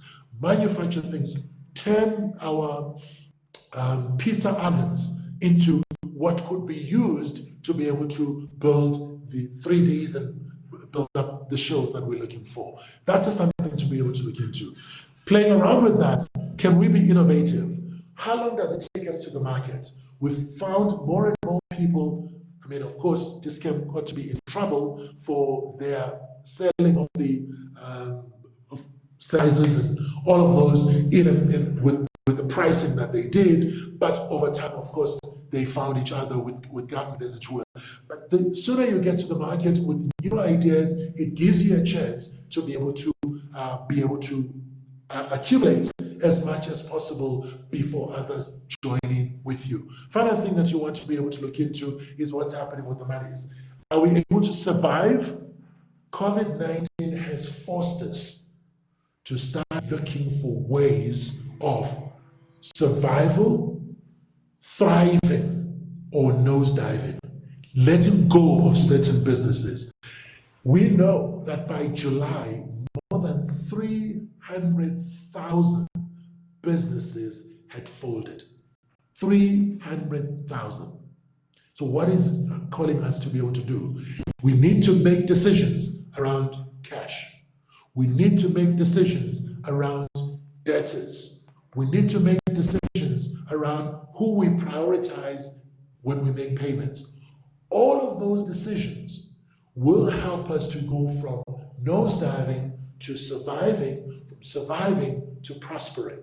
There's some people who, during this time, will be able to thrive because they understood what were essential services, what were essential products. Make the decision that is intermediate, middle of the way, which is mid-term or long-term. As you make those decisions back into this scenario, you are going to be able to have a definition of winning. I believe that you are going to be able to succeed in what you do as participants in this program when you have thought through the benefit of the other person and your benefit. When you've taken your decision-making process, utilizing as much information and data as possible, but not be paralyzed by that analysis. Sometimes there's a need to be able to follow your gut to make the decision and own it. In fact, John Maxwell says, make the decision, manage the process. Make the decision based on principles and manage the process. Sometimes we need to understand that it is in decision making, which has the same root as deciduous fruit. If we make more decisions, over time we are going to be experts. Malcolm Gladwell speaks about that whole story of those who are outliers. The more decisions we make and we implement, the more confidence we have. Therefore, we can step into new opportunities confidently and make things work. 10,000 hours put into negotiations, 10,000 hours put into decision making and implementation help us to be able to get to be winners overall. It is crucial for me to be able to restate all times when we are to be making decisions. Think long term. Define the problem we're dealing with. What is the challenge at hand? What is the opportunity? Crisis, as the Chinese tell us, is opportunity riding the dangerous wind. If that is the case, let's look into how we can reframe the problem in front of us, make it into a challenge that we do as we lift weights, and make it an opportunity to come up with something new and better.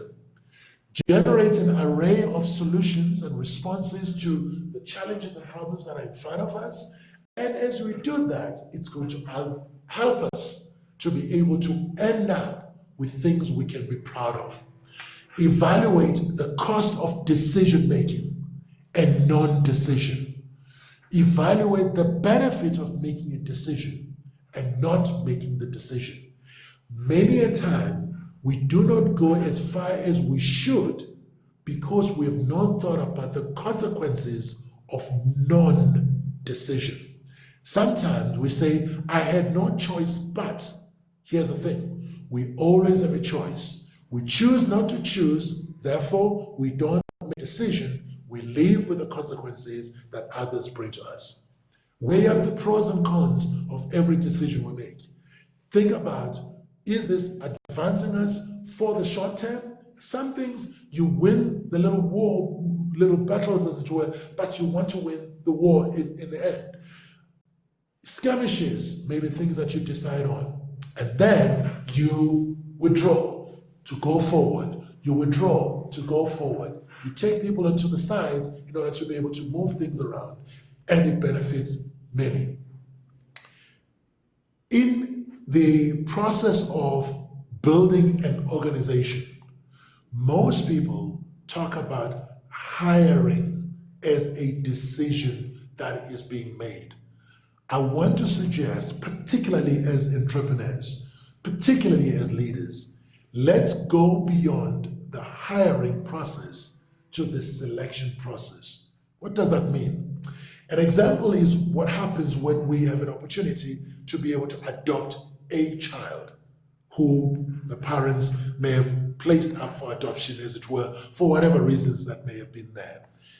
Sometimes you get to end up with a child growing up and getting to resent the fact that they are, or find fault in the fact that they were not born in this biological family. As parents, when we come through, we get to be able to say, I had the choice of all the children that were available. I selected you. I see a resemblance in you and the rest of my family.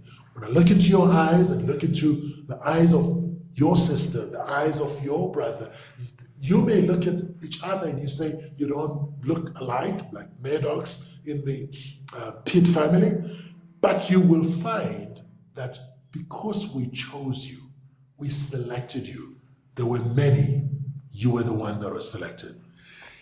It changes the morale from somebody who felt like they were pitied to somebody who realizes they are highly valued. In our conversation inside our organizations, and one of the key skills we are going to need to develop is going to be how we negotiate our way around the difficult places with people that we may not even enjoy working with. And then look at the array of possible solutions in front of us. Think about the cost of not making a decision and cost of making the decision, and realizing that others have already gone through this journey. Select what matters, and as we do that, it will give us the opportunity to be the difference makers. One of the things that we've been looking for in the country is to become a champion nation. To become a champion nation requires champion people. People who believe they can do. People who believe that around them are people who are capable of achieving. If we've got more people in that mindset, the implementation of the decisions we make during this COVID-19 setup are decisions that on day number 190, which is tomorrow, we are going to be proud of and be able to hand back to future generations and say we did that at a time when everybody else wasn't thinking about the impact. We thought into the future, and we wanted you to be the beneficiary of the life we have. Finally, I want to be able to draw us to this.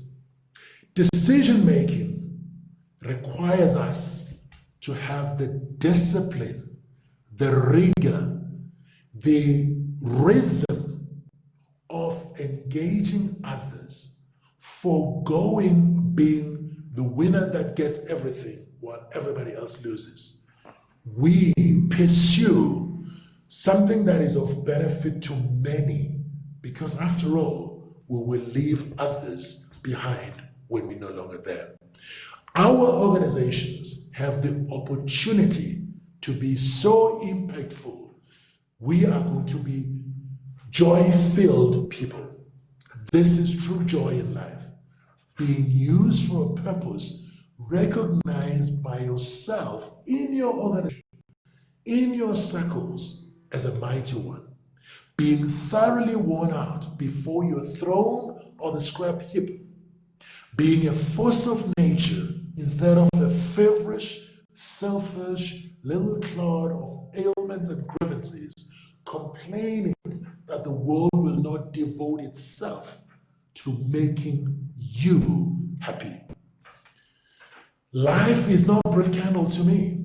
It's sort of a splendid torch which I've got a hold of for the moment. And here's the decision I'm making. I want to make this torch to burn as brightly as possible before handing it on to future generations. When I have the future in mind, I will make decisions that I will want to be able to have future generations praising us for. In business, we are not just about the short-term gain, the finite gain. In business, we should be in an infinite game, thinking about the legacy, thinking about what we bequeath to the next generation, thinking about how we will be outlived by our enterprise, thinking about the seeds we plant today, whose plant will grow and bear fruit, but we may not even enjoy that fruit ourselves, but future generations will praise us for having done it. Finally, to laugh often and much, to win the respect of intelligent people and the affection of children, to earn the appreciation of honest critics and endure the betrayal of false friends, to find the best in others as we do negotiations, to find the best in others as we look into execution of our decisions, to find the best in others as we build them up to be future leaders alongside ourselves, to find the best in others so as to be able to ensure excellence throughout, to leave the world a bit better, to know even one life has breathed easier because we have lived. This is to have succeeded. I want to leave our conversation right here and entertain questions you may have, comments you may have straight away. Let's go and let's do it. Thank you. Thank you so much, Buyani. Thank you very much. I would just wait for a couple of seconds to see if there are any hands or questions. I do have some comments though on the side. Thank you.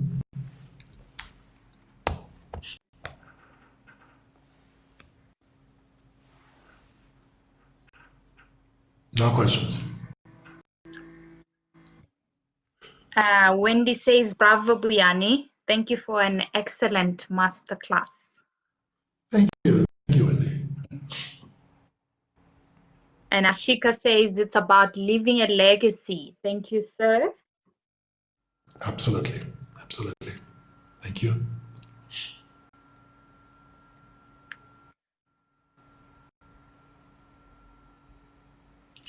Any comments? Anybody wants to open up their mic and leave a question or comment before we go?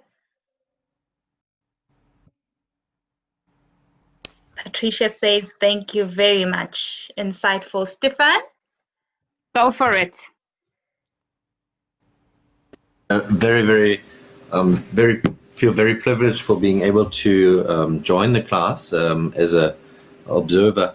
One of the things that I'm struggling with these days, especially these days within COVID and all that, is I'm trying to improve myself and through education, learning, and these training measures.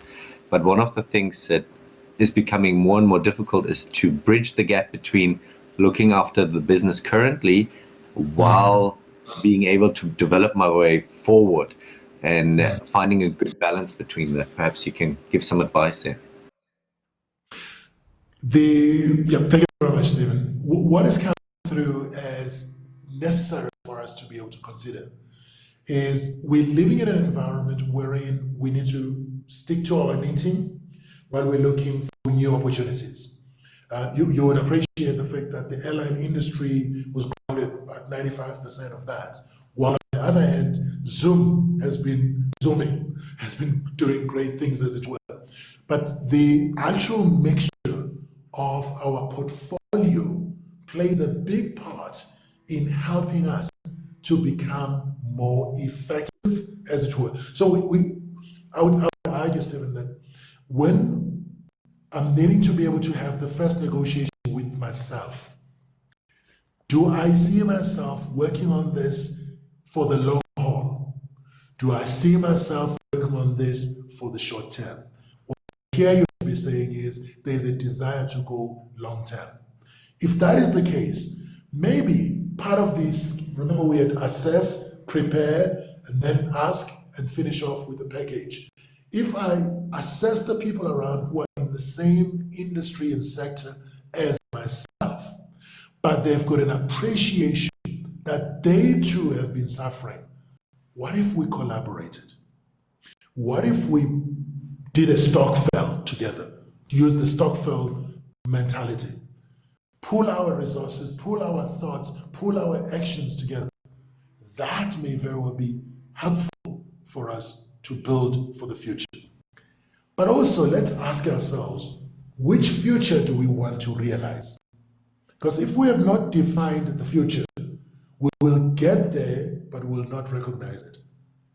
Maybe there is a need for us to be able to look into the desired future with information available to us, or the future that will possibly surprise us, but it's a good surprise. What could that be? So it's a combination of maintain the core, maintain what you know, maintain what you've been doing very, very well, and in fact, excel in that space. And then look for new opportunities with others. I hope that helps, Stephen. Hello? Yeah, hello. Thank you. Thank you. Yes, it does. Thank you. More? It looks like we do not have more. Thank you so much. There's so many just appreciation on the chat box. Thank you. Yes. So I think I would have to Cobus. I see Cobus's mic is on. Sure. Maybe just before we say goodbye in preparation for the last one next week, thanks very much, Biani. I really enjoyed that. I thought what I liked especially is that there was some good models and frameworks that we can reflect again from a negotiations and decision-making point of view, but also very, very motivational. So much appreciated. I thought that was excellent. Thanks, Biani. And Mbali, thanks once again for your facilitation. Much appreciated. Thank you. Thank you so much, Cobus. So in closing then, I think we're at the end of the session. I'd like to thank everybody who has come through, being the guests and the actual entrepreneur of the decade. I see many of you. And anybody who's not in the session already knows that I'll be calling them after this. So firstly, I'll also like to thank you, Biani. Thank you so much for your time. I know 2 hours is not enough with you. It's too short. In fact, it's like 5 minutes, but that's all we had, and we really appreciate your time. And I'd like to thank Feroz as well. and Cobus for joining the session. And I'd like to just remind everybody, for especially the entrepreneurs, to do their quiz immediately after the session and call me or email me if they need help. I would leave it here for today. Please do join us again for the last session next week, which will be on Thursday. Thank you so much. Feroza, do you have anything? No, nothing to add, just to say thank you again to everybody for joining, and it was a brilliant session, Buyani. We really appreciated your thoughts and what you shared with us. Thanks so much, and good luck everybody for the rest of the week, and remember to do your quiz. Bye everyone. It's very easy. It's very easy. Very easy quiz, yeah. Okay. Thank you. Bye.